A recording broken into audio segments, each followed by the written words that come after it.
ভাই সরেন সরেন। আসো মামনি আসো, কি লাগবে বলো। কি ব্যাপার, এই ফকিন্নির বাচ্চার জন্য আমাকে ধাক্কা মারলো?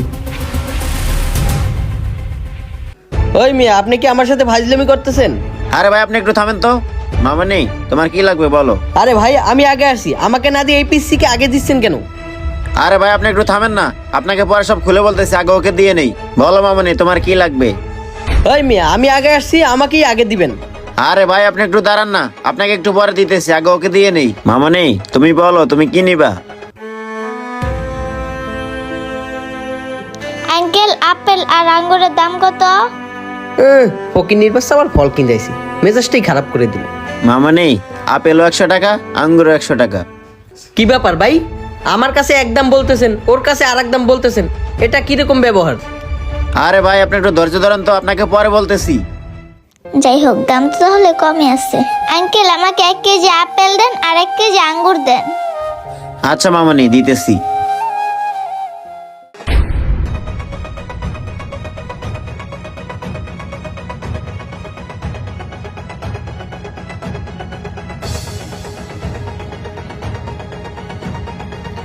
এই না মামনি।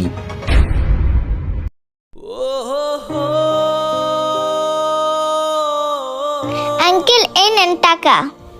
আচ্ছা ঠিক আছে মামনি, তুমি আবার আইসো। আচ্ছা ঠিক আছে আঙ্কেল, আমি তাহলে যাই। ওই মিয়া, আপনি কি আমার সাথে ফাজলামি করলেন এতক্ষণ? ওর কাছে একদম, আমার কাছে আর একদম। আরে ভাই আপনি এত রেগে যাচ্ছেন কেন। ওই মিয়া, রাখবো না তো কি করবো? আপনি তো আমার সাথে এতক্ষণ ফাজলামি করলেন।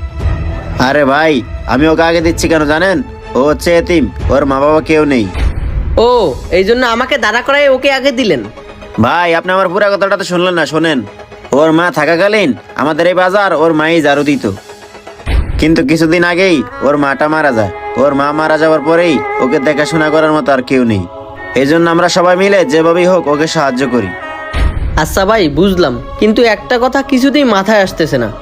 আপনারা এভাবে সাহায্য না করে সরাসরি ওকে টাকা দিয়ে সাহায্য করলেই তো পারেন। ভাই সরাসরি সাহায্য করলে ও নিতে চায় না, এজন্য আমরা সকল ব্যবসায়ীরা মিলে ওকে এইভাবেই সাহায্য করি। ও আচ্ছা, এখন বুঝতে পারছি। যাই হোক, আপনাদের কাজটা অনেক ভালো লাগলো। যদি আমার কখনো সামর্থ্য হয়, আমি আপনাদের সাথে মিলে গরিব অসহায়দের সাহায্য করব। আচ্ছা ঠিক আছে ভাই, এখন ফল দেন। আচ্ছা ভাই দিতেছি। আমাদের সমাজে এমন অনেক এতিম অসহায় আছে যারা প্রকাশ্যে কারো কাছ থেকে সাহায্য নিতে চায় না, তাই আমাদেরও উচিত সরাসরি তাদেরকে সাহায্য না করে এভাবেই তাদেরকে সাহায্য করা। ভিডিওটি ভালো লাগলে সর্বোচ্চ শেয়ার করে দিবেন। যে কোনো নতুন ভিডিওর জন্য আমাদের পেজটি ফলো দিয়ে আমাদের সাথে থাকবেন। ধন্যবাদ সবাইকে। আসসালামু আলাইকুম।